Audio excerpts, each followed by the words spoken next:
Hi. இந்த கதை இப்போ ஸ்டார்ட் ஆகுது. இந்த கதை நடக்கிற இடம் சிங்கப்பூர்.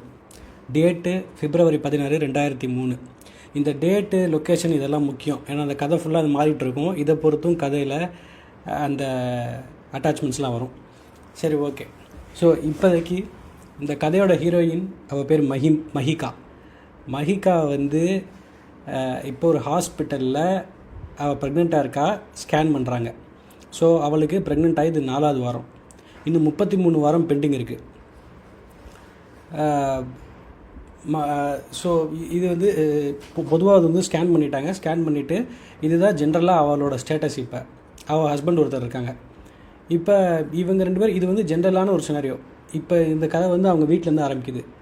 ஸோ 2003 இவங்க இருக்கிற லொக்கேஷன் சிங்கப்பூர். அப்போல்லாம் இந்த பெரிய ஃப்ளாட்ஸ் இதெல்லாம் கிடையாது, தனி வீடு தான். இவங்க வீடு அதோட அமைப்பு எப்படி இருக்கும் அப்படின்னா, கீழே ஒரு கிரவுண்ட் ஃப்ளோரு, அதில் ஒரு பெருசாக இதெல்லாம் இல்லை, ஸ்டெப்ஸ் ஏறி வர மாதிரி தான். மேலே ஃபஸ்ட் ஃப்ளோரில் தான் அவங்க இருக்காங்க. ஒரு தனி வீடு. இவங்க பெட்ரூம் இருக்குது. இவங்க பெட்ரூம்லேருந்து ஒரு ஜன்னல் இருக்குது. அந்த ஜன்னல் வழியாக பார்த்தா கொஞ்சம் இவங்க வச்சுருக்க அந்த செடி, மணி பிளான்ஸ் இந்த மாதிரி இருக்கும். அதுக்கப்புறம் அந்த பார்க்கிங்கு, கேட்டு இதெல்லாம் தெரியும். இவங்க இருக்காங்க. அவங்க 2 பேரும் தூங்கி எந்திரிக்கிறாங்க. எந்திரிச்சா அவங்க ஹஸ்பண்ட் பேர் சிவம். அவன் சீக்கிரம் எந்திரிச்சிட்டான். ஆனால் மஹிகா இன்னும் எந்திரிக்கல, தூங்கிட்டே இருக்கான். எந்திரிக்கிறான். ஆக்சுவலாக சிவம் என்ன அப்படின்னா, ஒரு ரிசர்ச் லேபில் சயின்டிஸ்ட் மாதிரி ஒர்க் பண்ணிகிட்டு இருக்கான். சயின்டிஸ்ட்னால் இப்போ இருக்கிற டேட்டா சயின்டிஸ்ட் அந்த மாதிரி கிடையாது. அவர் அப்போ இருக்கிற அந்த சயின்டிஸ்ட்டு போய் பிளான்ஸ், அனிமல்ஸ் எல்லாம் போய் டெஸ்ட் பண்ணுவாங்களா அந்த மாதிரி. அவன் ரொம்ப பர்ஃபெக்ஷனிஸ்ட்டு, நல்லா படிச்சிருக்கான் அது மாதிரி. ஸோ இவங்க 2 பேர் மட்டும்தான் இருக்காங்க. அவங்க ஃபேமிலியில் அவங்க அம்மா அப்பா அந்த மாதிரிலாம் யாரும் கிடையாது. இந்த வீட்டில் இந்த 2 பேர் தான். அவங்கெல்லாம் ஊரில் இருக்காங்க. இவங்க மேரேஜ் பண்ணி இங்கே வந்துட்டாங்க. எந்திரிக்கிறான். இன்னொன்று அவன் பர்ஃபெக்ஷனிஸ்ட்டு. ஏதாவது ஒரு ஆர்டரில் ஒரு ஸ்பூன் ஆர்டரில் அரேஞ்ச் பண்ணி வச்சுருக்காங்க கிச்சன்லனா, அதில் ஒன்று லைட்டாக திரும்பி இருந்தாலும் இவன் போய் சரி பண்ணிட்டு வருவான். அந்த மாதிரி ஒரு ஆள் இவன், பர்ஃபெக்ஷனிஸ்ட்டு. ஸோ வந்துடுறான். அதுக்கப்புறம் லேட்டாக இருந்துச்சுனால ஒய்ஃப் சமைக்கலை. ஸோ இவனே லைட்டாக சும்மா ஒரு சாண்ட்விச் மாதிரி ஒன்று பண்ணிவிட்டு, அந்த சாண்ட்விச் இவனும் சாப்பிட்டுட்டு, சரி ஒய்ஃப் வந்துருச்சா அவளும் சாப்பிடுவான்னு சொல்லிட்டு அவளுக்கு வச்சிட்றான். ஸோ முதல்ல போகிறது, உள்ளே போகிறது, அந்த இது எடுத்து வைக்கிறது, இந்த மாதிரி சீன்ஸ்லாம் வருது. போய் ப்ரஷ் பண்ணுறது இதெல்லாம் எடுத்துகிட்டு அதுக்கப்புறம் எல்லாமே ரெடி ஆகிட்டு அவன் இதெல்லாம் பண்ணி முடித்து கிளம்புற வரைக்கும் அவன் இன்னும் எந்திரிக்கலை. அதுக்கப்புறம் அவன் கிளம்பி போகிறான். போகும்போது இவங்க இதில் இந்த மெயின் டோரில் ஒரு கிரில் கேட் மாதிரி இருக்கும். அந்த கிரில் கேட்டு இவன் முன்னாடியில் இவன் ரொம்ப செக்யூர்டு. இவன் வெளியே போயிட்டான்னா ஒய்ஃப் ரொம்ப வெளியே விட மாட்டான். ஸோ என்னென்ன கேட் இருக்கோ அதை எல்லாத்தையும் லாக் போட்டு இவன் எடுத்துகிட்டு போயிடுவான். இப்போ லேட்டஸ்ட்டாக அப்போ இருந்த டெக்னாலஜி என்னென்னா, இந்த டோரையே நம்ம நம்பர் லாக் மாதிரி வைக்கிறது. இந்த மாதிரி லாக்கு, பூட்டு சாவி மாதிரி இல்லாமல் நம்பர் லாக்கு. அதில் 3 டிஜிட் கோடு உள்ள ஒரு நம்பர் லாக் மாதிரி போட்டு அதை வாங்கிட்டு செட் பண்ணியிருக்கான். இப்போ அதை தான் யூஸ் பண்ணிகிட்ருக்காங்க. ஸோ அப்படியே அதை வாங்கிட்டு அதை இது பண்ணிவிட்டு செட் பண்ணிவிட்டு அவன் போயிடுறான். அவன் காரில் கிளம்பி போயிடுறான். இதோட அவன் முடிஞ்சிருது. அதுக்கடுத்து பார்த்தா மஹிகா லைட்டாக எந்திரிச்சு எல்லாத்தையும் ஒவ்வொன்றா செக் பண்ணி பார்க்குறான். கிச்சனில் போய் அவன் கரெக்டாக அரேஞ்ச் பண்ணி வச்சுருக்கான். இதெல்லாம் எதிர்பார்க்குறது தான். ஏன்னா கல்யாணம் இவங்களுக்கு 5 வருஷம் ஆச்சு. ஸோ ஹஸ்பண்டை பற்றி தெரியும், ஆனால் இன்னும் குழந்தை இல்லை. ஸோ இதெல்லாம் அவள் எந்திரிக்கிறதுக்கு முன்னாடி இவன் இதெல்லாம் பண்ணி வச்சுட்டு போயிருப்பான்னு போய் பார்க்குறா. ஒவ்வொன்றா இருக்குது. இவளுக்கு இவன் இந்த மாதிரி பெர்ஃபெக்ஷனாக இருக்கிறது பிடிக்கல. ஏன்னா அது ஒரு ரூல் புக் மாதிரி ஒரு இதாக. ஏன்னா இவன் இருந்தாலும் அவன் திட்டுவான். ஸோ அதனால் அவள் பயந்து இருக்க வேண்டியா இருக்கும். அதெல்லாம் பார்த்து டென்ஷன் ஆகிக்குவான். ஆனால் வெளியில் ஹஸ்பண்ட்கிட்ட அந்த கோவத்தை காமிக்கிறதுக்கு இவளுக்கு பயம். அதனால் ரொம்ப வெளிப்படையாக கோவப்பட மாட்டான். இன்னொரு விஷயம் என்ன அப்படின்னா, இவன் முன்னாடியே எந்திரிச்சிட்டா. ஆனால் தூங்குற மாதிரி நடிச்சிட்டு இருந்திருக்கா. அது ஏன் அப்படின்னா, அவளுக்கு ஒரு சில இன்கன்வீனியன்ஸ் இருக்கும். ஒரு சில நேரம் அவன் ஹஸ்பண்ட் அவளே அவாய்ட் பண்ணுவாள். முழுசாக அவாய்ட் பண்ண முடியாதனால இங்கே அவாய்ட் பண்ணுவாள். இன்னொன்று என்னென்னா, அவன் ஹஸ்பண்ட் இவளை ஒரு சும்மா உள்ள அந்த மாதிரி பூட்டி வைக்கிறது இந்த மாதிரிலாம் அவளுக்கு பெருசாக பிடிக்கல. பட் அதனால் ஒரு ஹாஃப் மைண்டடாக அவனோட அந்த மாதிரி இருக்கிறான். அவன் கூட இருக்கணும்னு ஆசை, அவன் லவ் பண்ணணும்னு ஆசை. ஆனால் இந்த மாதிரி பண்ணுறதெல்லாம் பிடிக்கல. ஸோ அவங்க 2 பேருக்குள்ள மிஸ் அண்டர்ஸ்டாண்டிங். அதனால் அவாய்ட் பண்ணுறதுக்காக இந்த மாதிரி இது பண்ணிடுறான். ஸோ எந்திரிச்சு வச்சா அவன் வச்சிருந்த சாண்ட்விச்லாம் இருக்குது, அதெல்லாம் சாப்பிட்டு இது பண்ணிடுறான். ஸோ இதை முடிச்சுட்டு அடுத்த சீன் போனோம் அப்படின்னா, திடீர்னு யாரோ ஒருத்தர் என்ன, நான் ரொம்ப எங்கேயோ அடப்பட்டிருக்கேன், இதை இங்கேருந்து நான் எப்படி எஸ்கேப் ஆகுது, நான் எங்கே இருக்கேன், ஏதோ கண்ணை கட்டி காட்டில் விட்ட மாதிரி இருக்குது, என்னால் ஒரு சில விஷயங்கள் உணர முடியுது, எனக்கு ஃபீலிங்ஸ் இருக்குது, எனக்கு ஒரு சில சத்தங்கள் கேட்குது, ஆனால் எங்கேயோ யாரோ என்னை பூட்டி வச்சுருக்கிறாங்க அப்படின்னு சொல்லி, நான் ஒரு ஜெயிலுக்குள்ளே இருக்கிற மாதிரி இருக்குது அப்படின்னு சொல்லி யாரோ ஒருத்தர் நினைக்கிறாங்க. ஆனால் அது யாருன்ட்டு இப்போதைக்கு எக்ஸ்போஸ் பண்ணல. ஸோ இப்போ அடுத்து சீன் சிவம்க்கு திரும்புது. சிவம் வந்து போகும்போது ஏதோ ஒரு அவருக்குள்ள ஒரு இன்கன்வீனியன்ஸு. அவர் அப்படியே போகிறாரு. அவங்க லேப் வந்து ஒரு பெரிய பில்டிங்கில் ஒரு ஃப்ளோரில் அவங்க லேப் இருக்குது. இவர் காரை கொண்டு போய் அந்த கார் பார்க்கிங் பேஸ்மெண்ட்டில் அதில் போய் பார்க் பண்ணணும். அவர் பார்க் பண்ணும்போது ஒரு அன்ரெஸ்ட்டாக இருக்கார், ஒரு மாதிரி ரெஸ்ட்லெஸ்ஸாக இருக்கார். என்னென்னா, கொஞ்ச நாளாகவே அவரை யாரோ ஃபாலோ பண்ணுற மாதிரியே ஒரு ஃபீலிங். ஒரு சில லெட்டர்ஸ் அவருக்கு யாரோ, அப்போ 2003 பெரிய டெக்னாலஜி, இந்த வாட்ஸ்அப்பு இதெல்லாம் கிடையாது. அப்போ வந்து ஃபோன் மட்டும்தான், மொபைல் ஃபோன் கூட அவ்வளோ கிடையாது. வெறும் லேண்ட்லைன் ஃபோன் தான். மொபைல் ஃபோனே அப்போ தான் புதுசாக வந்துச்சு. அப்புறம் மொபைல் ஃபோன் வந்து இந்த இப்போ கீபேட் ஃபோன்ஸ் வந்து, அப்புறம் ஸ்மார்ட் ஃபோன் வந்து, அப்புறம் வாட்ஸ்அப்பு இதெல்லாம் வருது, இன்ஸ்டாலாம். ஸோ அப்போல்லாம் வந்து பார்த்தோம்னா இதெல்லாம் கிடையாது. ஆனால் யாரோ அவளுக்கு, அதனால் அப்போ லெட்டர் நிறைய எழுதுவாங்க. யாரோ அனானிமஸாக பேர் போடாமல் அந்த மாதிரி வந்து எழுதிட்டு ஒரு சில நோட்ஸ் மாதிரி வைக்கிறாங்க. ஒரு சில விஷயங்கள் அவருக்கு தெரிஞ்ச ரகசியங்களில் கூட எழுதி வச்சுருக்கிறாங்க இவருக்கு. ஆனால் யாரோ தன்னை ஃபாலோ பண்ணுறாங்க அப்படின்னு சொல்லி இவருக்கு ஒரு பயம். இன்னொன்று, இவர்கிட்ட நிறைய ரகசியம் இருக்குது. இவரே ஒரு மர்மம் தான், ஆனால் இவருக்கே யாரோ மர்மமாக இருக்கிறாங்க. ஸோ இவர் வந்து ஒவ்வொரு வாட்டி இவர் கார் ஓட்டிகிட்டு போகும்போது பின்னாடி யாரோ ஃபாலோ பண்ணுற மாதிரி ஒரு ஃபீலிங். கொஞ்ச நாளாகவே அண்டர்ஸ்டாக இருக்கார். சரி, இதை வச்சுட்டு அப்படியே கார் பார்க்கிங் போகிறாரு. 2 கப்பல் மட்டும் இருக்கிறாங்க அங்கே அந்த பார்க்கிங்கில், அவ்வளோ பெரிய பார்க்கிங்கில் பார்க் பண்ணிட்டு உடனே ஏறி மேலே போயிடுறாரு. இவர் வந்து லிஃப்ட் வழியாக போல் எல்லா பெரிய பில்டிங்லேயும் சைடில் வந்து இந்த ஃபயர் கேஸ் ஸ்டாரு அப்படின்னு சொல்லி ஒரு படி இருக்கும், அதில் ஏறி அப்படியே போயிடுறாரு. அதே மாதிரி ஒரு லேபில் ஒர்க் பண்ணுறதுல ப்ரொஃபஸர் சுவா, டாக்டர் ஸ்டீவன் அப்படின்னு இருக்கிறாங்க. ஸோ சிங்கப்பூர்னால் இந்த மாதிரி சுவாங்கிற சைனீஸ் பேர் இந்த மாதிரிலாம் இருக்கும். இவங்களோட ரோல் என்ன அப்படிங்கிறது பின்னாடி வரும். பட் இந்த மாதிரி இவங்கெல்லாம் இந்த கதையில் இருக்கிறவங்க இவங்கெல்லாம் இவங்க கூட லேபில் வேலை பார்க்குறவங்க. ஓகே, இப்போ இது வந்து வீக் 4, அதாவது ப்ரெக்னென்ட் ஆகி 4வது வீக்கில் நடந்தது. இப்போ நம்ம இவங்க 2 பேருக்கும் அதே மாதிரி லேபில் போனதுக்கப்புறமும் இப்போ இவங்க ஆக்சுவலாக இவர் லஞ்சுக்கு கூப்பிட்றாரு. டாக்டர் ஸ்டீவன் வந்து லஞ்சுக்கு வாங்க கூப்பிட்றாரு. ஆனால் இவர் ஆல்ரெடி சாப்பிட்டு வந்துட்டேன் அப்படிங்கிறாரு சிவமே. அங்கே லேப்லையுமே, ரோட்டில் மட்டும் இல்லை, லேபுக்குள்ளேயுமே அவர் யாரோ ஃபாலோ பண்ணுற மாதிரியே ஒரு ஃபீலிங். இங்கே அவர் உள்ளே போகிறாரு. இவர் டெஸ்ட் பண்ணுறதுக்கு, அந்த எக்ஸ்பெரிமெண்ட் பண்ணுறதுக்கான விலங்குகள், பிளான்ஸ் இதெல்லாம் இருக்குது. ஆனாலும் அங்கே அந்த லேபுக்குள்ளேயும் யாரோ அவர் எட்டி பார்க்குற மாதிரி ஒரு ஃபீலிங். என்னமோ ஒரு மிஸ்டீரியஸாக இருந்துச்சு. ஸோ இதை இன்செக்யூரிட்டாகவே ஃபீல் பண்ணுறாரு சிவமே. அதுக்கடுத்து சீக்கிரம் திருப்பி வந்து கிளம்பிடுறாரு. ஸோ இதோட இப்போ அந்த வீக் 4 அதில் நடக்கிற அந்த இன்சிடென்ட்ஸ் எல்லாம் முடிஞ்சிச்சு. இப்போ அடுத்து வீக் 8வது வாரம் ப்ரெக்னென்ட் ஆகி இன்னும் 32 வாரம் இருக்குது. ஸோ இப்போ அதே மாதிரி யாரோ ஒருத்தர் திங்க் பண்ணுறாங்க, திருப்பி என்னால் எல்லாம் பண்ண முடியுது, ஏன்னா என்னால் நான் ஏதோ அடைஞ்சு கிடக்கிற மாதிரி இருக்குது அப்படி சொல்லி வழக்கம் போல் அந்த ஒருத்தர் திங்க் யோசிக்கிறாங்க. இவ ப்ரெக்னெண்ட்டாக இருக்கனால எல்லா வாரமும் ஒரு மாதிரி செக்கப் ஸ்கேன் போய் குழந்தை ஒழுங்காக இருக்கான்னு பார்த்து அப்படின்னு சொல்லி மஹிகா பண்ணுறாங்க. வழக்கம் போல் இப்போ இருக்கிற மாதிரி தனியாக லேடிஸ் மாதிரி தனியாக போகாமல் இந்த சிவம் அவர் தான் எல்லாத்துக்கும் கூப்பிட்டு போகிறாரு, ஹஸ்பண்ட் தான் எல்லாத்துக்கும் கூப்பிட்டு போகிறாரு.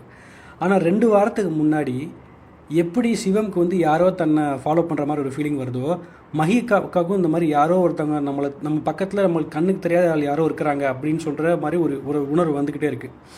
அது அவளுக்கு முதல்ல எங்கே வந்துச்சு அப்படின்னா, அந்த கிளினிக்கில். இவங்க எங்கே வந்து அந்த இதெல்லாம் கிளினிக்கில் வந்து முதல்ல டாக்டர்கிட்ட போய் அந்த ஸ்கேனில் பார்ப்பாங்க குழந்தைய. அதுக்கப்புறம் டாக்டர்கிட்ட வந்து ஒப்பீனியன் வாங்குவாங்க. அவங்க வந்து இந்த மாதிரி சாப்பிட்லாம், அந்த மாதிரி ஒரு சில அட்வைஸ்லாம் அந்த கொடுப்பாங்க. ஆக்சுவலாக மஹிகாவுக்கு வந்து 3 மிஸ்கேரேஜ் ஆகிருக்கு. 3 வாட்டி அவள் வந்து ப்ரெக்னென்ட் ஆகி குழந்தை அவளுக்கு வந்து கலைஞ்சிருக்கு. இது 4வது அட்டம்ப்ட்டு. ஸோ கல்யாணம் ஆகி 5 வருஷத்தில் 3 வாட்டி குழந்தை ஃபார்ம் ஆகி அவளுக்கு கலைஞ்சிருக்கு அப்படிங்கும்போது அவள் எந்தளவு டிப்ரெஸ் ஆகிருப்பா அப்படிங்கிறத எல்லாராலையும் புரிஞ்சிக்க முடியும். ஸோ சிவமும் ஓரளவு அதுக்கு வந்து சப்போர்ட்லாம் பண்ணுறாரு. ஸோ இது 4வதுங்கிறதுனால ஒரு இன்செக்யூரிட்டி இருக்குது, இந்த குழந்தை ஒழுங்காக பிறந்தணும் அப்படின்னு சொல்லி. ஸோ இந்த வாட்டி இந்த வாரம் இதே மாதிரி போய் ஸ்கேன் பண்ணிவிட்டு என்ன பண்ணுறாங்க, ஆக்சுவலாக அந்த ஸ்கேன் பண்ணும்போது ஜெல் தடவுவாங்க. அப்படி தான் அந்த லேப்லாம் ஸ்கேன் பண்ணுவாங்க. அதை நம்ம ஸ்கேன் பண்ணி முடிச்சோன்னு என்ன பண்ணுவாங்க, டிஷ்யூ பேப்பர் கொடுத்துட்டு அதை நீங்களே தொடச்சிக்கோங்க அப்படின்னு சொல்லிடுவாங்க. அதுக்கப்புறம் அது என்ன பண்ணலாம், பாத்ரூமில் போய் நம்ம வந்து ட்ரெஸ் மாற்றிக்கலாம். ஸோ என்ன அது, அந்த லேபில் போய் ஸ்கேன் பண்ணுற மஹிகா, அவங்க டிஷ்யூ பேப்பர் கொடுக்குறாங்க, தொடச்சிக்கிறா. அதுக்கப்புறம் பாத்ரூம் போய் மாற்ற போகிறா. பாத்ரூம் காசு சாத்திட்டா. அந்த கதவு கீழே சின்னதாக ஒரு கேப் இருக்கும் தெரியுமா, அது வரையாக ஒரு என்வலப் வருது. என்வலப்னா எல்லாத்துக்கும் தெரியும் நினைக்கிறேன். என்வலப்பு அது ஒரு இது மாதிரி இருக்கும். அதுக்குள்ளே வந்து ஒரு பேப்பர் ஒன்று இருக்குது. அதில் யாரோ எழுதியிருக்காங்க. அது எழுதுனது வந்து எப்படி அது யார் எழுதுனான்னு பேர் எதுவும் போடலை. ஒரு சில நோட்ஸ் மட்டும் அதில் இருக்குது. அதில் என்ன எழுதியிருக்கு அப்படின்னா, மஹிகா உனக்கு மஹிகான்னு போடலாம், மஹி அப்படின்னு போட்டிருக்கு, ஷார்ட்டாக கூப்பிட்ற மாதிரி. உனக்குள்ளே இருக்கிற அந்த உயிர் வந்து ஏதோ இயற்கையாக உருவானது, கடவுளால் கொடுக்கப்பட்டதுன்னு நினச்சேன் அப்படிங்கிறாங்க. என்ன அப்படின்னா, பொதுவாக ஒரு குழந்தை எப்படி ஃபார்ம் ஆகும் நடத்துறது தெரியும், இயற்கையாக இது பண்ணுறது. இப்போ இருக்கிற அந்த ஐவிஎஃப் இது அப்புறம் வந்து இந்த டெஸ்ட் பேபி இதெல்லாம் வந்து இயற்கையாக இல்லை, இதெல்லாம் செயற்கை, கரெக்டாக. ஆனால் இவளுக்கு இயற்கையாக தான் ஃபார்ம் ஆயிருக்கு. ஆனால் அந்த இதில் வந்து உனக்கு இயற்கையாக ஃபார்ம் ஆயிருக்கா அப்படின்னு சொல்லி ஒரு கேள்வி. திரும்பி ஒரு வாட்டி யோசிச்சுப்பார். சிவம் வந்து ரொம்ப பர்ஃபெக்ஷனிஸ்ட்டு, எல்லாத்தையுமே கடவுள் டிசைட் பண்ணிக்குவார்ன்ட்டு அவன் விட்டுற மாட்டான். நம்ம வந்து குழந்தை பெற்றுக்கான ப்ராசஸ் பண்ணுறோம், குழந்தை உருவாகுது, குழந்தை பெக்குது, அவ்வளோதான், இதுதான் இயற்கையான முறை. ஆனால் சிவம் வந்து எல்லாத்துலேயும் வந்து டாப்பாக வரணும், பெர்ஃபெக்ஷன்ஸ் ஆகணும்னு எதிர்பார்ப்பான். அப்போ அவன் யதார்த்தமாக இப்படி இயற்கையாக குழந்தை பெற்றுக்கணும்னு சொல்லிட்டு விடுவானா, அவன் பேர்பட்ட ஆளா அப்படின்னு சொல்லி அந்த லெட்டரில் கேட்டிருக்கு. இல்லை, அவன் அந்த மாதிரி ஆள் கிடையாது. அவன் வந்து எப்பயுமே அவன் ஒரு ஜீனியஸ் தான். ஆனால் அதை வச்சு அவன் பெர்ஃபெக்ஷனுக்கு வந்து ட்ரை பண்ணிக்கிட்டே இருப்பான். அதே மாதிரி உன் கருவில் இருக்கிற அந்த குழந்தைக்கு கூட அவன் ஏதோ பெர்ஃபெக்ஷனுக்கு அவன் ட்ரை பண்ணுறான். உன்னால் நம்ப முடியல, இப்போ நான் சொல்கிறத உன்னால் நம்ப முடியல அப்படின்னா உடனே டாக்டர் கேபினுக்கு போ அப்படிங்கிறான். ஸோ ஸ்கேன் இருக்குது, பக்கத்தில் பாத்ரூம் இருக்குது, இது ரெண்டுலேருந்து வெளியே வந்தால் பக்கத்தில் இந்த டாக்டர் இருக்கிற கேபின் இருக்குது, அங்கே தான் போய் ஒப்பீனியன் வாங்கணும். ஓகேவா? ஸோ இதை சொன்ன உடனே இதுதான் அவளுக்கு முதல்ல வந்திருக்கு லெட்டர் நினைக்கிறேன். ஸோ இதை பார்த்தோன்னே டக்குன்னு தூக்கி போடுது. அதில் வந்து ஒரு சில வார்த்தைகள் அடிச்சு எழுதியிருக்கு. இப்போ நம்ம வந்து பர்ஃபெக்ஷனிஸ்ட்னு சொல்கிறது இருக்குல்ல, அந்த பர்ஃபெக்ஷனிஸ்ட்டுங்கிற வார்த்தையை ஒரு மாதிரி தப்பாக ஸ்பெல்லிங் எழுதியிருக்கிறாங்க. அதை அடிச்சுட்டு திருப்பி பர்ஃபெக்ஷனிஸ்ட்னு எழுதியிருக்காங்க. அப்போ இந்த லெட்டரை நோட் பண்ண வேண்டியது என்ன அப்படின்னா, அதில் யார் என்னன்னு பேர் போடல, அனாமத்தாக இருக்குது, ப்ளஸ் ஒரு சில வார்த்தைகளை அடிச்சு எழுதியிருக்காங்க. அதே ஸோ இதை வந்து, ஆனால் இந்த லெட்டரை பார்த்துட்டு அவன் நம்பலை. இது என்னடா லூஸ்தனமாக இருக்குது, இந்தளவு, அதாவது அவன் பர்ஃபெக்ஷனிஸ்ட் தான், அதுக்காக தான் குழந்தையவே எக்ஸ்பெரிமெண்ட் பண்ணுற அளவுக்கு போவான். அதனால் நம்பாமல் என்ன பண்ணுறான், அந்த லெட்டரை டேரெக்டாக எடுத்துகிட்டு டக்குன்னு அதாவது சிவமுக்கு போயிடுறா, சிவமை பார்க்குறது போகிறா. ஆக்சுவலாக சிவம் எங்கே இருக்கான்னா டாக்டர் கேபினில் தான் இருக்கான். இன்னும் சரின்னு சொல்லிட்டு அங்கே போகலான்னு போனால் அந்த பக்கத்தில் போகிறா, கதவு பக்கத்தில் பார்த்தா அந்த டாக்டரும் சிவமும் பேசிகிட்டு இருக்காங்க. அந்த டாக்டர் பேர் சிந்தியா. பேசிகிட்டு இருக்கும்போது இவ டப்புன்னு யதார்த்தமாக ஒட்டு கேட்கணுன்ட்டு இல்லை, பக்கத்தில் போகிறா, அவங்க பேசுகிறத டக்குன்னு இவளுக்கு கேட்டுருது. நீ ரொம்ப அப்போ வந்து சிவம் கிட்ட அந்த டாக்டர் சொல்கிறாங்க, நீ வந்து ரொம்ப கேர்ஃபுல்லாக அவளை ஹேண்டில் பண்ணணும், அவளை வந்து ஒரு இன்குபேட்டர் மாதிரி நினச்சி தான் நீ ஹேண்டில் பண்ணணும் அப்படிங்கிறாங்க. இன்குபேட்டர்னா என்ன அப்படின்னா, அந்த ஒரு சில குழந்தைகள் ப்ரீமெச்சூர் பேபிஸ்னு சொல்லுவாங்கள்ல, ஒரு 10 மாதத்தில் பிறக்க வேண்டிய குழந்தை 8 மாதத்துலேயே பிறக்கும், குறப்பிரசவம்லாம் சொல்லுவாங்க. அப்போ ஒரு 2 மாதத்துக்கு மேலே பிறந்துச்சுன்னா அதை எடுத்துன்னு டக்குன்னு வெளியே எடுத்து வச்சுக்க முடியாது. அப்போ இன்குபேட்டர்னு இவங்க அந்த கருவறை மாதிரியே ஆர்டிஃபிஷியலாக ஒன்று வச்சுருப்பாங்க.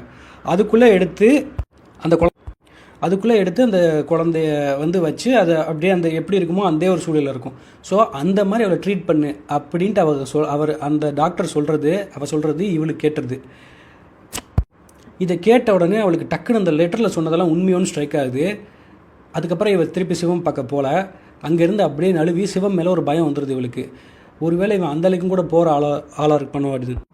இதில் ஒரு பயம் வந்து அவள் டக்குன்னு அங்கேருந்து வெளியில் வந்து என்னென்னோ இப்போ திருப்பி இவன் இங்கேருந்து வீட்டுக்கு போனோம் அப்படின்னா, அங்கே சிங்கப்பூர்லாம் வந்து ரொம்ப தூரம் கார் பிடிச்சது மாதிரி தான் போகணும். அப்போ பணம் எல்லாம் கிடையாது, திருப்பி இவன் ஹெல்ப்போடு தான் போகணும். ஆனால் என்ன நினச்சாலும் தெரியல, அந்த பதட்டத்தில் அவள் வந்து நம்மளே தனியாக வீட்டுக்கு போயிடலாம் அப்படின்ட்டு அங்கேருந்து இறங்கி அந்த கீழே பேஸ்மெண்ட்டுக்கு வந்துட்டு அங்கேருந்து வெளியே போலாங்கும்போது திடீர்னு பார்த்தா யாரோ வேகமாக நடந்து வராங்க. யாருன்னு பார்த்தா சிவம். இவங்க இவங்க அந்த கிளினிக்கில் இருந்து அவனுக்கே தெரியாமல் வந்துடுறா. இவளுக்குள்ளே வந்து பெரிய பிளான்லாம் கிடையாது, ஆனால் ஒரு பதட்டம் மட்டும். ஆனால் சிவம்கிட்ட எஸ்கேப் ஆனுங்கிற ஒரு தோணலும் இருக்குது. அதனால வந்துடுறா.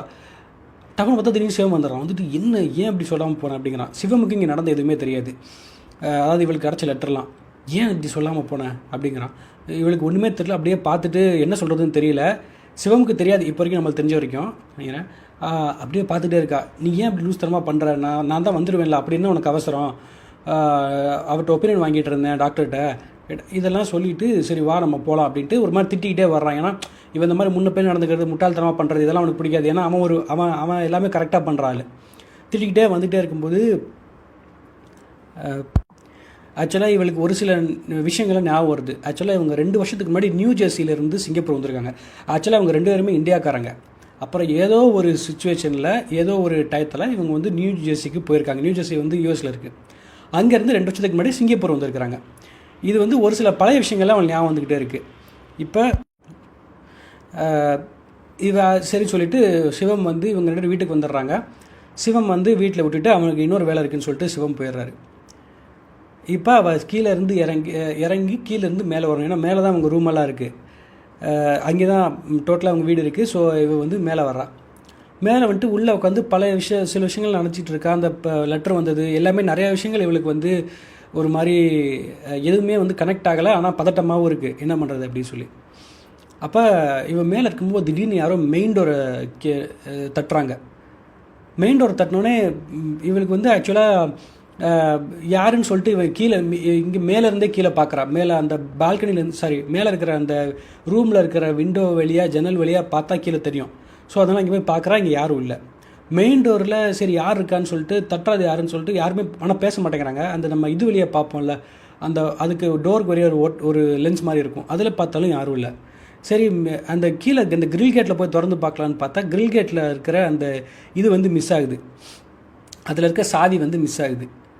சரின்னு சொல்லிட்டு இவ அப்படியே மேலே வர்றா.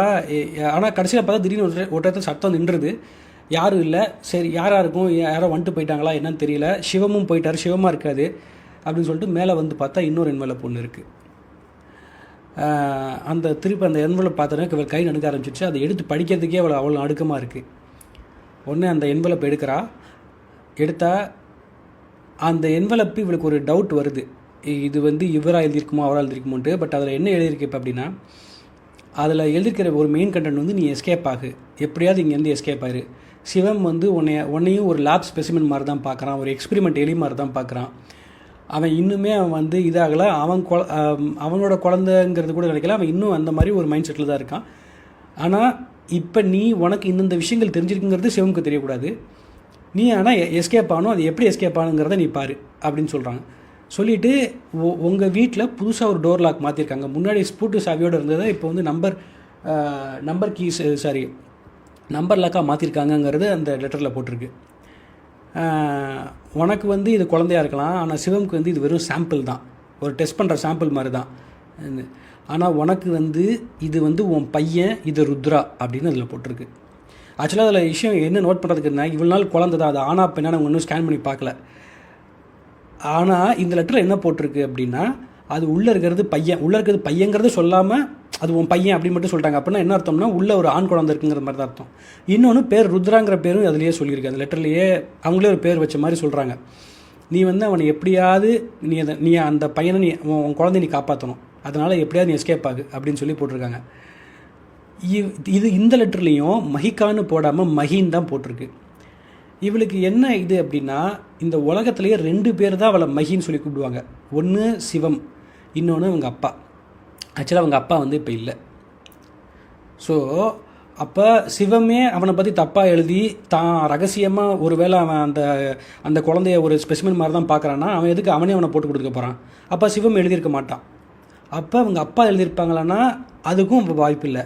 ஆனால் இத்தனை விஷயங்கள் உள்ள இப்போ ரீசெண்டாக மாற்றின அந்த பூட்டு சாவி கூட எப்படி இவங்களுக்கு தெரிஞ்சிருக்கு? இன்னொன்று இவங்க நோக்கம் என்ன, எதுக்காக இவளை காப்பாற்ற நினைக்கிறாங்க? இன்னொன்று சிவமே எல்லாமே ரொம்ப சீக்கிரட்டாக வச்சுருக்கிறாள். அப்போ சிவமுக்கே தெரியாமல் சிவம் இதெல்லாம் பண்ணுறான்னு சொல்லி இவங்களுக்கு எப்படி தெரியும்?